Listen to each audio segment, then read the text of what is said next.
Hi, my name is Dawn Lindsley, and this is my Communication and Collaboration assignment for AEP 800, Utilization of Technology, in the spring 2012. Communication implies the conveyance of information either one way or through an exchange with two or more partners. Communication can be done in a number of ways.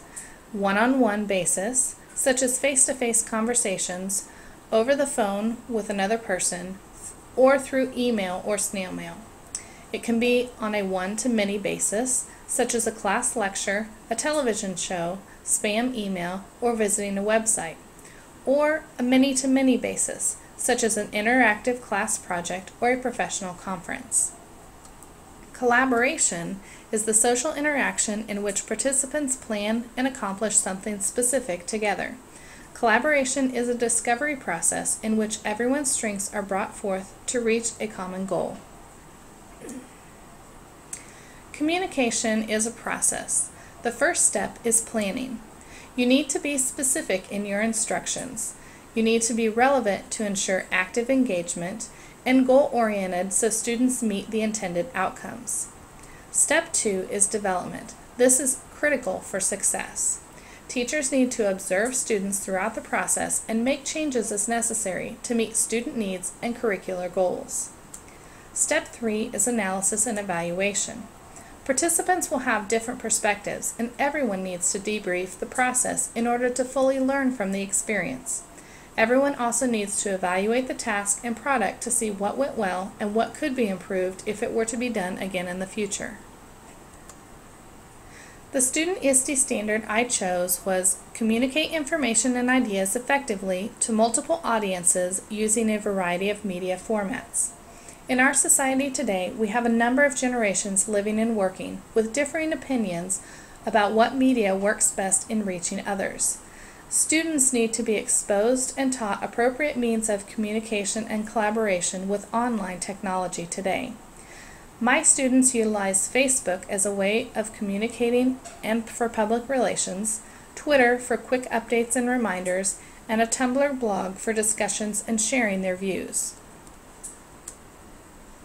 The teacher ISTE standard that I chose was promote and model digital etiquette and responsible social interactions related to the use of technology and information.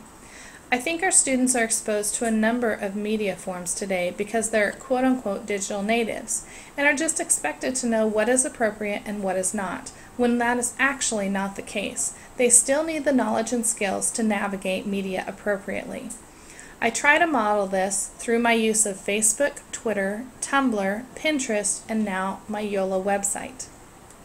I use common sense with what I put about myself online. I let students know that their digital footprint stays with them, just like their face-to-face reputation with others. It's something they need to be aware of and protect at all times, so it never has a negative effect on their future. The administrator ISTE standard that I chose was allocate time and resources and access to ensure ongoing professional growth in technology fluency and integration. Time, resources, and access always seem to be an issue in the world of education.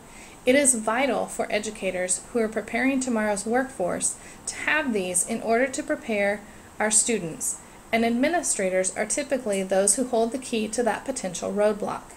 Safety and security are important. I will never disagree with that statement.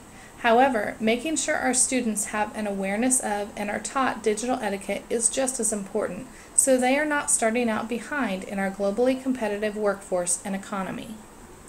Most of my students are now teachers, so it's important for me to do the same with them, as most are quote-unquote digital immigrants and have some reservations about technology use in education today.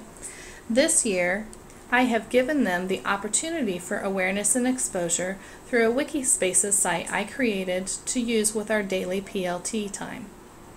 Dr. Moody recently shared a couple of different things that come to mind when I think about this particular ISTE standard. The first point was educators are learning to go where students live, and the second is educators who use technology on their own are more likely to support educational technology. As a future administrator, it's vital for me to remember this in removing barriers to working with my faculty. My primary resource for this assignment was Supporting Learning with Technology, Essentials of the Classroom Practice by Joy Egbert. I also utilized pictures from Google Images. Thank you very much.